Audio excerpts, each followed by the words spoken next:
Юбилей бүләге. Тайсырның 100 еллыгын бәйрәм иткән көннәрдә республиканың барлык балалар бакчалары өре яңа курчаклар алды. Гомәр белән Гөлбикә татарча сөйләшә. Алар белән хәзер 2000-нән артык бакчада 400 мең бала уйный ала дигән сүз. Идея авторы Эльза Хөснетдинова. Ел ярым элек аның тәкъдимен Рөстәм Миннеханов күтәреп ала. Уенчык уен эш кенә түгел, туган телне ярату һәм өйрәнүнең шундый сабыйлар чалымы.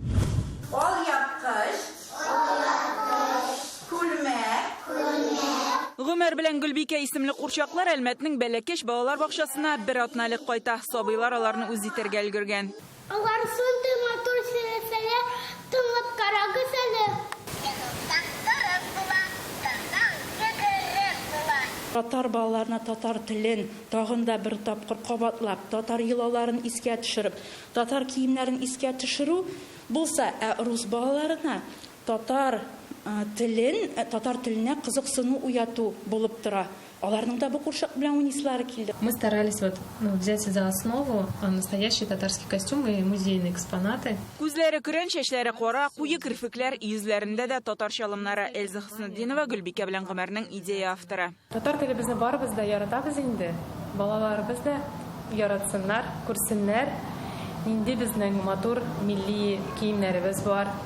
Инде матур бизекләре бар. Курчакларның кыяфәте, киеме, сөйләме өчен тулы бер иҗади төркем җаваплы була. Бу проектка күңел җылысын салдык диләр. Бу курчаклар нинди булырга тиеш, аларның төс кыяфәте, аларның сөйләме, алар нәрсә сөйләргә тиеш һәм һәммән бала белән уйнаган вакытта ул курчак балага нәрсә бирергә тиеш. 2018 елда бу тәкъдимен Эльза Рөстәм Миннехановка җиткерә. Президент ышата. Сама идея, она очень нужная. В каждом садике у нас должны быть куклы с такими контентами языку и национальной одежды, и содержание, интересные какие-то вещи. Шуннан соң бу курчакларны сатып алу өчен 7 миллион сумга якын акча бүленә. 4000 дәнә курчак республиканың традицион мәдәниятне үстерү үзәге заказы буенча Киров өлкәсенең Весна уенчыклар фабрикасында җитештерелә.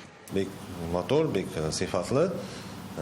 Мен уйлавымча инде ул безнең республикабызның 100 еллыгы бәйрәм иткән көннәрдә безнең балалар бакчаларына бик зур, бик матур бүләк. Фабрика заказны тулысынча үти, әмма туктарга җыенмый, курчакларны фабрика каталогына кертеп сатуга чыгару нияте бар. Несмотря на то, что прошло совсем немного времени. Аз вакыт үтүгә карамастан без инде уңай бәяләр алдык. Шуңа күрә проект авторлары белән берлектә августта кабат татар курчакларын җитештерә башларга уйлыйбыз. Безнең бик күп отзывлар бара инде, кайда курчакны алырга, кайсы фабрикасы эшли ул. Курчаклар кайтты, хәзер тәрбиячеләрнең күңел биреп эшләве кирәк. Киштә дә яткырмыйча балалар кулына тоттырып куеп кына түгел, бергә эшләргә. Ул чакта нәтиҗәдә көтәргә була. Гөлназ Сайфетдинова, Филүзә Хамидуллина, Илшат Мөхәммәтов, Ирек Хәбибуллин, Яңа гасыр каналы.